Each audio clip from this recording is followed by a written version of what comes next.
Welcome to ഷെലൻസ് kitchen art. ഇന്ന് ഞാൻ പരിചയപ്പെടുത്തുന്നത് പച്ചക്കറി പ്രഥമനാണ്.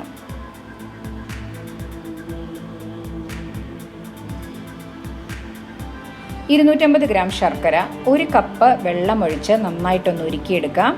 ഇപ്പം നമ്മുടെ ശർക്കര നന്നായി ഉരുക്കിയിട്ടുണ്ട്. ഇനി നമുക്ക് ഗ്യാസ് ഓഫ് ചെയ്ത് മാറ്റി വയ്ക്കാം. പാനിലേക്ക് 4 ടേബിൾ സ്പൂൺ നെയ്യ് ഒഴിക്കാം. 5 ടേബിൾ സ്പൂൺ തേങ്ങാക്കൊത്ത് ചേർക്കാം. നന്നായിട്ട് ഒന്ന് സോട്ട് ചെയ്യാം. നമ്മളുടെ പ്രഥമനിൽ ഇടയ്ക്ക് തേങ്ങാക്കൊത്ത് കടിക്കുമ്പോൾ ഒരു പ്രത്യേക ടേസ്റ്റാണ്. കളറ് ഒന്ന് ജസ്റ്റ് ഒന്ന് ബ്രൗൺ ആവുന്നതിന് വരെ ഒന്ന് സോട്ട് ചെയ്യാം. ഇനി അതിലേക്ക് 10-15 കാഷ്യൂ നട്ട്സ് ചേർക്കാം. ഒന്ന് നന്നായി സോട്ട് ചെയ്യാം. കാഷ്യൂ നട്ട്സിൻ്റെയും കളറ് മാറി വരുമ്പോൾ തന്നെ ഒരു 10-15 കിസ്മിസും കൂടെ നമുക്ക് ചേർക്കാം.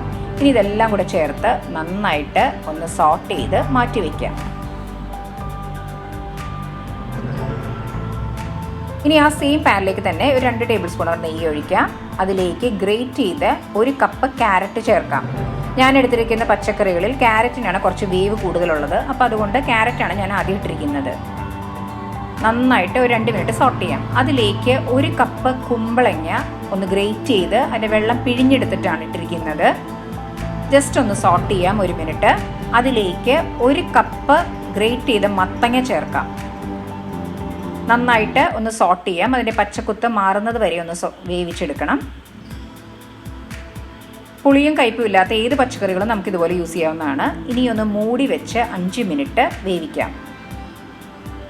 ഇപ്പോൾ ഒരു 5 മിനിറ്റ് കഴിഞ്ഞു. നമുക്ക് ഒന്ന് ഇളക്കി നോക്കാം. കുറച്ചും കൂടെ പച്ചക്കറി ഒന്ന് വേവാനുണ്ട്. നന്നായിട്ടൊന്ന് മിക്സ് ചെയ്യാം. ഒരു 2 മിനിറ്റും കൂടി ഒന്ന് മൂടി വയ്ക്കാം. ഇപ്പോൾ പച്ചക്കറികൾ നന്നായിട്ട് വെന്തിട്ടുണ്ട്. പച്ചക്കുത്തൊക്കെ മാറിയിട്ടുണ്ട്. ഇനി നമുക്കൊന്ന് മിക്സ് ചെയ്തെടുക്കാം. അതിലേക്ക് നേരത്തെ നമ്മൾ ഉരുക്കി എടുത്ത ശർക്കര അരിച്ചെടുത്തതാണ്, അതൊഴിക്കാം. നന്നായിട്ട് ഒന്ന് മിക്സ് ചെയ്യാം. നമ്മുടെ പച്ചക്കറികളിലേക്ക് ഈ ശർക്കര നന്നായിട്ട് യോജിപ്പിച്ചെടുക്കാം. നന്നായി മിക്സ് ചെയ്തിട്ടുണ്ട്. ഇനി അതൊന്ന് മൂടി വെച്ച് അതൊന്ന് വറ്റിച്ചെടുക്കാം. ഇപ്പം ശർക്കര നമ്മളുടെ പച്ചക്കറിയോടുകൂടി നന്നായിട്ട് യോജിച്ച് വന്നിട്ടുണ്ട്. ഇപ്പം എല്ലാം നന്നായിട്ട് മിക്സായി. ഇനി നമുക്കതിലേക്ക് ഒരു തേങ്ങയിൽ നിന്നെടുത്ത തേങ്ങാപ്പാലിൻ്റെ 2ാം പാല് ഒരു 2 കപ്പ് ഒഴിക്കാം. 2 കപ്പ് തേങ്ങാപ്പാൽ ഒഴിച്ചിട്ടുണ്ട്. ഇപ്പോൾ ഹൈ ഫ്ലെയിമിലേക്കാണ് ഇട്ടിരിക്കുന്നത്. നന്നായിട്ടൊന്ന് മിക്സ് ചെയ്യാം.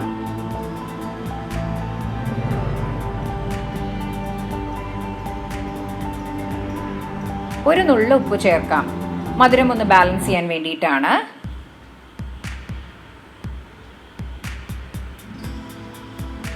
നന്നായിട്ടൊന്ന് മിക്സ് ചെയ്യാം. ഇനി മൂടി വെച്ച് ഒരു 5 മിനിറ്റ് വേവിക്കാം. ലോ ഫ്ലെയിമിലാണ് ഇടേണ്ടത്. ഇപ്പോൾ ഒരു 5 മിനിറ്റ് കഴിഞ്ഞു. നമ്മളുടെ ശർക്കരയും തേങ്ങാപ്പാലും പച്ചക്കറിയും ഒക്കെ നന്നായിട്ട് യോജിച്ച് വന്നിട്ടുണ്ട്. എല്ലാം നന്നായി മിക്സായി. ഇനി അതിലേക്ക് 1 കപ്പ് 1ാം പാൽ ഒഴിക്കാം. നല്ല കട്ടിയായിട്ടുള്ള തേങ്ങാപ്പാലാണ്. 6 ഏലക്കായ ചതച്ചതിടാം. നേരത്തെ നമ്മൾ വറുത്ത് വെച്ച കിസ്മിസും കാഷ്യൂനട്ടും തേങ്ങാക്കൊത്തും കൂടെ ചേർക്കാം. 1ാം പാല് നമ്മൾ ഒഴിച്ചു കഴിഞ്ഞാൽ പിന്നെ തിളയ്ക്കേണ്ട ആവശ്യമില്ല. ജസ്റ്റ് ഒരു തിള വരുമ്പോൾ തന്നെ നമുക്ക് ഒന്ന് നന്നായിട്ട് മിക്സ് ചെയ്തിട്ട് ഗ്യാസ് ഓഫ് ചെയ്ത് മൂടി വയ്ക്കാം. ഇപ്പോൾ നമ്മളുടെ പച്ചക്കറി പ്രഥമൻ റെഡി ആയിട്ടുണ്ട്. എല്ലാവരും ട്രൈ ചെയ്ത് നോക്കുക. നിങ്ങൾക്ക് ഇഷ്ടപ്പെട്ടെങ്കിൽ ലൈക്ക് ചെയ്യാനും ഷെയർ ചെയ്യാനും സബ്സ്ക്രൈബ് ചെയ്യാനും സപ്പോർട്ട് ചെയ്യാനും മറക്കരുത്. തൊട്ടടുത്തുള്ള ബെൽ ഐക്കൺ പ്രസ് ചെയ്താലേ ഇനി ഞാൻ അടുത്തിടുന്ന വീഡിയോയുടെ നോട്ടിഫിക്കേഷൻ കിട്ടുകയുള്ളൂ. Thanks for watching my channel.